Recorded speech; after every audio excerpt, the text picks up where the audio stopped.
Gadis ini dibius oleh rekannya. Dia mengejarnya sampai ke lobi hotel. Dia samar-samar menemukan cara untuk melarikan diri. Tanpa diduga, dia salah pergi ke kamar presiden. Gadis itu langsung menukik ke pangkuan lawan. Namun kini hotel tiba-tiba mati listrik. Keduanya bahkan tidak bisa melihat wajah satu sama lain dengan jelas. Tapi telah menghabiskan malam yang penuh gairah bersama. Keesokan harinya sulit bagi gadis itu untuk menerima kenyataan ini. Jadi dia pergi ke luar negeri sendirian. Adapun presiden, dia mencarinya dengan susah payah, tetapi tidak berhasil. Dalam sekejap mata, 5 tahun telah berlalu. Setelah pulang, gadis itu membawa seorang anak berusia 4 tahun. Dan bayi itu terus meminta untuk bertemu ayahnya. Namun saat itu hotel mati lampu. Dia juga tidak bisa melihat wajah orang itu dengan jelas. Tak disangka saat itu bocah itu menyalakan TV. Kemudian menemukan seorang pria di dalamnya. Sangat mirip dengannya. Perasaan akrab tiba-tiba datang. Jadi bocah itu tanpa sadar memanggil ayah. Mendengar sang anak memanggil ayah, gadis itu menatap pria di TV dengan curiga. Tanpa diduga, dia juga merasa bahwa pihak lain sangat akrab. Ini mengingatkannya pada malam 5 tahun lalu. Siapakah pria itu? Mama, bukankah ibu bilang bersiap-siap untuk pergi? Kata-kata putranya membuatnya tiba-tiba teringat. Dia masih harus pergi ke perusahaan baru untuk bekerja hari ini. Tanpa diduga, begitu dia tiba, dia bertemu dengan putri ibu tiri dia. Siapa yang tidak punya mata ini? Xiao Wu. Mengapa kamu di sini? Bukankah kamu mati di tempat tidur pria itu 5 tahun yang lalu? Tahun itu, memang, kamu dan ibumu menyakitiku. Shen Wuqing, apa yang masih kamu lakukan di sini? Jiangsu bukan tempat kamu bisa tinggal. Mungkin kau ingin kembali dan mengklaim warisan. Setelah mendengar itu, Wuqing benar-benar tidak ingin berbicara dengannya. Sekarang dia benar-benar membenci keluarga Shen sampai ke intinya. Sudah waktunya untuk bekerja sudah tiba. Wuqing berbalik dan pergi. Tanpa diduga, seorang gadis dengan sengaja menjegalnya. Segelas anggur di tangannya dituangkan langsung ke tubuh nona muda. Tepat setelah itu, nyonya muda itu marah dan mengutuknya. Gadis di sebelahnya sangat senang. Apakah matamu hanya hiasan? Apa ini? Maaf, saya minta maaf. Seseorang baru saja membuat saya tersandung. Saya benar-benar minta maaf, nyonya muda. Jalan ini bukan tempat di mana kamu bisa berjalan. Tidak bisakah kamu melihat berapa banyak orang kaya di sini? Kamu tidak bisa menebus apapun yang kamu sentuh. Apakah kamu tahu berapa banyak uang yang harus aku hasilkan untuk rambut ini? Kamu tahu betapa mahalnya pakaianku. Sudah kubilang, bahkan jika kamu menjual dirimu sendiri, bahkan tidak bisa membayarnya. Berdandan seperti rubah. Apakah kamu di sini untuk merayu pria atau apa? Menghadapi penghinaan lawan, Wuqing masih berusaha bersabar. Karena dia masih perlu mendapatkan uang untuk menghidupi putranya. Dia harus mempertahankan pekerjaan ini. Tanpa diduga, nyonya muda itu mendorongnya ke bawah. Untungnya, seseorang datang membantu Wuqing tepat waktu. Tapi jelas itu adalah pertama kalinya mereka bertemu. Presiden ini merasa pernah melihat wanita ini di suatu tempat sebelumnya. Wuqing juga menemukan bahwa dia adalah pria yang muncul di TV. Dia benar-benar terlihat seperti putranya. Tapi Wuqing tidak yakin apakah pihak lain itu adalah ayah dari anaknya. Jadi dia berbohong sewenang-wenang. Setelah mendengar ini, dia langsung tidak tertarik. Langsung berbalik dan pergi. Tapi nyonya muda itu berpikir, Wuqing sengaja merayu presiden. Jadi dia langsung meminta pemecatan Wuqing. Kamu sudah dipecat. Keluar dari sini untukku. Pak Zong, apa maksud Anda? Saya tidak bisa kehilangan pekerjaan ini. Kamu membuat kesalahan dengan nona muda dari Liu Xi Corporation. Tuan, dengarkan penjelasan saya. Ya Tuhan, berhenti menjelaskan. Demi rasa hormat, kita udah saling mengenal. Shen Wuqing, aku memberitahumu. Jiang Beilin bukanlah seseorang yang bisa kamu bujuk. Sentuh dia, jangan bilang kamu. Bahkan aku terlibat. Jangan coba-coba kudis, tapi minta daging angsa. Kamu hanya bisa menemukan orang sepertiku. Kalau begitu kamu bisa makan enak dan berpakaian bagus. Aku akan memberimu 30.000 yuan setiap bulan. Asalkan kamu membuatku bahagia. Lalu beri aku seorang anak laki-laki. Aku akan menceraikan istriku, lalu menikahimu. Apa? Jika kamu ingin punya anak, cari babi betina dan melahirkannya. Aku tidak butuh uang. Begitu saja, Wu Qing dipecat. Tapi untungnya gelarnya juga luar biasa. Jadi segera menemukan pekerjaan di kantor hukum. Apalagi, ia langsung menerima kasus yang merepotkan. Siapa sangka kasus ini milik perusahaan presiden itu. Baru saja melihat gadis yang kemarin. Berpikir bahwa Wu Qing adalah mata-mata yang dikirim oleh perusahaan saingan. Kau pertama kali muncul di pameran. Sekarang muncul di perusahaanku. Dengan identitas yang berbeda. Lagi pula, siapa yang mengaturmu untuk mendekatiku? Anda pasti salah paham, Tuan Jiang. Aku hanya kekurangan uang. Lakukan saja beberapa pekerjaan tambahan. Namun, Presiden mengira dia adalah orang yang punya banyak skema. Segera minta kantor hukum untuk mengubah orang. Karena itu, Wu Qing kehilangan pekerjaan keduanya. Dia tidak punya pilihan selain mewawancarai untuk menjadi pengasuh. Tapi tidak mengharapkan itu.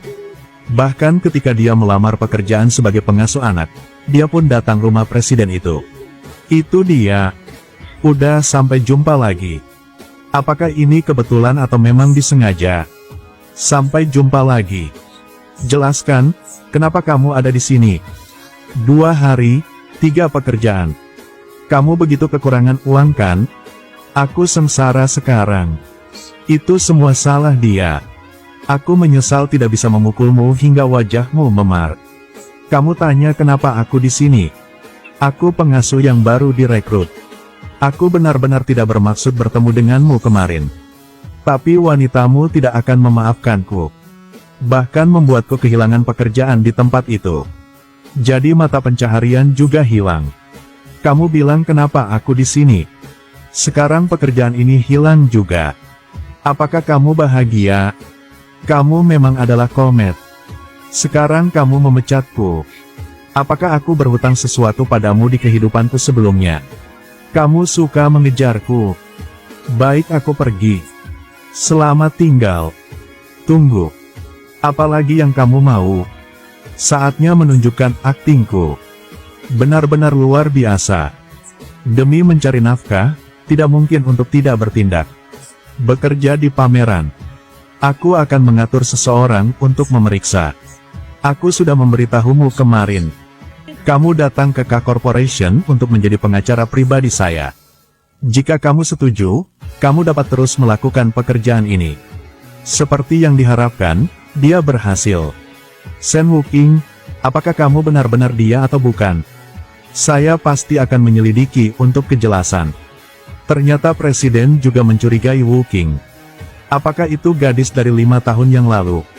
Seperti yang diharapkan ketika dia memeriksa dokumen tentang dia. Tiba-tiba mengetahui bahwa Wu Qing juga memiliki seorang anak berusia 4 tahun. Dia bahkan terlihat seperti dia. Ketua saya telah menyelidiki. Shen Wu Qing benar-benar dipecat oleh Nona Liu. Itu sebabnya dia kehilangan pekerjaannya. Selain itu, aku juga menyelidikinya. Tidak masalah. Dia yatim piatu. Kondisi keluarga sangat buruk. Tidak heran bekerja dengan sangat baik. Tidak seperti para pemula. Lebih seperti orang yang sudah lama belajar. Selain itu, saya juga mengamati dengan sangat cermat. Tangannya jauh lebih kasar daripada gadis normal. Aku yakin itu bukan kebohongan. Baiklah. Aku keluar ya. Nona Sun, apakah Anda mau makan buah? Aku sudah menunggu perusahaan sepanjang sore. Sekarang datang rumah dan tunggu selama 2 jam. Kapan Beilin akhirnya kembali? Urusan tuan muda, saya tidak berani bertanya. Kalau gitu, Nona muda bisa pulang dulu aja. Hei, apakah kamu baru di sini? Apakah kamu sudah menyirami bunga di taman? Tidak bisakah kamu melihat mereka sekarat? Rumah ini benar-benar tidak bagus tanpa pemilik perempuan. Ya, saya segera pergi. Apakah kamu sudah cukup bermain? Saya minta maaf. Mengapa kamu tidak datang ke grup K untuk bekerja? Aku hanya tidak bebas. Aku hanya tidak ingin hidup di bawah matamu. Sen Wuking, pekerjaan apa yang kamu lakukan? Tuan muda, saya tidak sengaja melakukannya. Dia tiba-tiba muncul dan membuatku takut. Maksudmu aku salah? Aku tak bermaksud seperti itu. Aku pasti akan lebih memperhatikan lain kali. Apakah kamu yakin memperhatikan gerakan di belakang? Beilin, kenapa kamu basah kuyup? Kok bisa hanya berganti pakaian seperti itu? Akan masuk angin. Sekarang sedang musim panas. Aku tidak begitu lemah. Mengapa kamu di sini? Mengapa pengurus rumah tangga tidak memberitahu koki kamu? Siapkan semangkuk sup jahe untuk Beilin. Tidak butuh. Masalah keluarga Jiang, sejak kapan giliranmu untuk diperintah oleh orang luar? Bukan, aku tidak berani. Bibi menyuruhku datang menjagamu. Tentu saja aku harus menjagamu dengan baik. Bu, orang yang ibu kirim ini, apa yang kamu lakukan lagi? Wan akan tinggal di rumahmu selama beberapa hari. Semua anggota keluarganya telah pergi ke luar negeri. Dia sendirian di rumah, aku tidak yakin tentang dia. Dia di tempatmu. Bisa juga membantu ibu merawat kamu. Aku tidak membutuhkannya, suruh dia pergi. Sudah ku bilang, Bu, jangan lakukan hal omong kosong lagi. Aku sudah punya istri.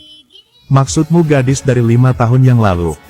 Kalau begitu kamu ayo pergi menemukannya. Biarkan aku bertemu dengan dia. Kamu bahkan tidak tahu seperti apa rupa orang itu. Ibu pikir kamu hanya mencari seseorang sewenang-wenang. Hanya untuk menipu ibumu, kan? Oke. Tuan Sen Wuking kembali. Saya masih memiliki pekerjaan yang harus dilakukan, katakan padanya untuk memberikanku telepon aku. Iya. Berhenti. Cepat memberikan telepon kepada Tuan Muda. Ini barang Anda. Cara kamu berbicara tidak memiliki aturan sama sekali. Saya di sini untuk bekerja, bukan untuk menjadi pelayan. Tidak patuh. Bukan Tuan. Saya akan segera belajar. Sen Wuking, aku memperingatkanmu. Jangan mengandalkan dirimu yang cantik, lalu merayu Beilin. Bahkan tidak melihat ke belakang untuk melihat apa identitas kamu. Ya ampun, saya tidak berani. Pengurus rumah menyuruh saya untuk memberinya telepon. Saya juga tidak ingin pergi. Jangan berpura-pura lagi. Jangan berpikir aku tidak tahu apa yang kamu lakukan. Nanti, jauhi Beilin sebentar. Apakah kau ingin naik ke tempat tidurnya? Jangan bermimpi. Jangan salahkan aku karena tidak mengingatkanmu. Ada seorang wanita sebelumnya. Tidak tahu bagaimana hidup atau mati, dia ingin naik ke tempat tidurnya. Akhirnya dibuang keluar.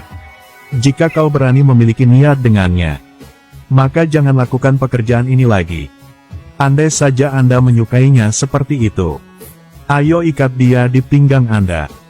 Dengan gitu Anda bisa nyaman. Ini peringatan.